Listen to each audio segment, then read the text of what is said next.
Minister spreek haar uit teenoor diegene wat glo nie transformasie wil aanvaar nie en die burgemeester in die Mfuleni plaaslike munisipaliteit daar glo by geen vergaderings oor inwoners se griewe op nie.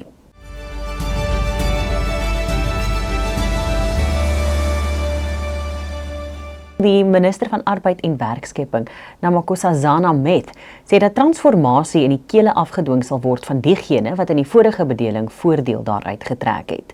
Die nuusdiens Netwerk 24 berig dat Met in die parlement gesê het dat die bevolking van die land uit 'n meerderheid van swart, bruin en Indeër mense bestaan en dat dit nie regverdig is dat wit mans besluite oor die ekonomie neem nie. Met het gereageer op 'n toespraak van die VF+ se Heloise Denner, waarin sy gesê het dat werkloosheid 'n groot bedreiging vir die land inhou. Die minister het Denner daarvan beskuldig dat haar opmerkings op haar haat vir transformasie dui. Denner het onder meer in haar toespraak gesê dat die ANC se fokus op gelyke uitkomste bo gelyke geleenthede, armoede en werkloosheid vererger. Die DA in Johannesburg het mosies van wantroue ingedien teen Johannesburg Metro se uitvoerende burgemeester Dada Morero en die spreker Nobuhle Mthembu. Die party sê dienslewering het onder hul leiding in duie gestort en beskuldig albei van swak bestuur en politieke partydigheid. Die DA meen die spreker beskerm die burgemeester en ondermyn die raad se werk.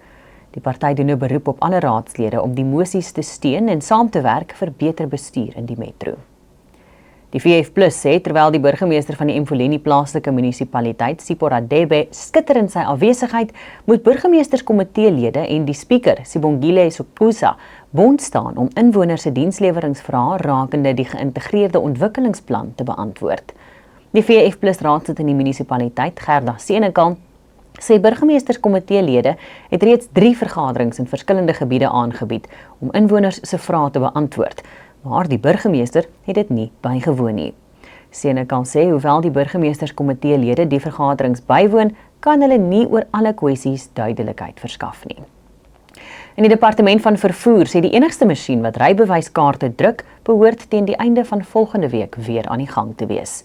Die drukker het 'n ruk gelede gebreek en motoriste word aangemoedig om vir 'n tydelike rybewys aansoek te doen, iets wat tot openbare frustrasie gelei het weens die ekstra koste daaraan verbonde.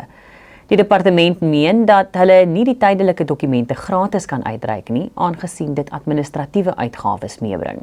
Volgens die woordvoerder Colin Msibi is hulle in gesprek met die Franse verskaffer en maak hulle goeie vordering. Nou ja, ons wonder wanneer ons nog so 'n drukker in die hande kan kry. Baie dankie dat jy saam gekyk het. Groete tot môre.